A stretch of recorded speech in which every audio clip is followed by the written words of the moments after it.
Hi అండి. అందరూ ఎలా ఉన్నారు? సమ్మర్‌లో ఎక్కువగా పెరుగు పచ్చళ్ళు చేసుకుంటే చాలా బావుంటాయండి. సమ్మర్ అయిపోయాక వచ్చి చెప్తున్నాను అనుకుంటున్నారా? మరి ఛానల్ లేట్‌గా స్టార్ట్ చేశాను కదండీ! ఇవాళ టమాటా పెరుగు పచ్చడి చేశాను. అది ఎంతో టేస్టీగా ఉంటుంది. అన్నంలోకి, చపాతీలోకి నేనైతే దోసల్లోకి కూడా తింటానండి. ఒకసారి ఎలా చేశానో చెప్తాను. తయారీ విధానం చూసేద్దామా?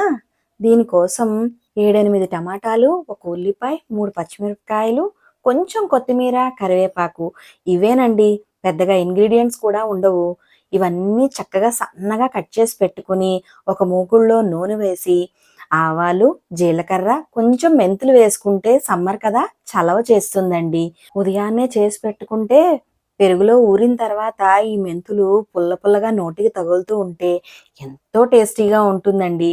అందులోనే కొంచెం మినపప్పు, శనగపప్పు, ఎండుమిరపకాయలు, ఇంగువ కూడా పోపులో వేసుకొని, పోపు వేగిన తర్వాత కొంచెం పచ్చిమిరపకాయలు, కరివేపాకు వేసుకొని, అవి కొంచెం వేగిన తర్వాత ఉల్లిపాయ ముక్కలు వేసి, ఉప్పు, పసుపు వేసి కొంచెం మూత పెట్టి వేగనివ్వాలండి. ఉల్లిపాయలు పచ్చివాసన పోయే వరకు వేయించుకోవాలి.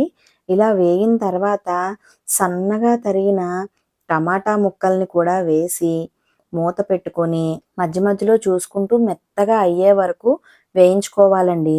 దీనిలో వాటర్ ఏమీ వేసుకోవక్కర్లేదు.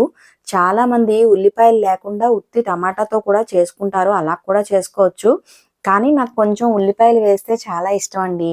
ఎక్కువ ఉల్లిపాయలు వేస్తూ ఉంటాను. అంటే సమ్మర్‌లో చలవ చేస్తుందని ఉల్లిపాయలు, మెంతులు ఇలాంటివన్నీ ఎక్కువ యూజ్ చేస్తానండి. ఇప్పుడు టమాటా ముక్కలు కూడా వేసేసాం కదా!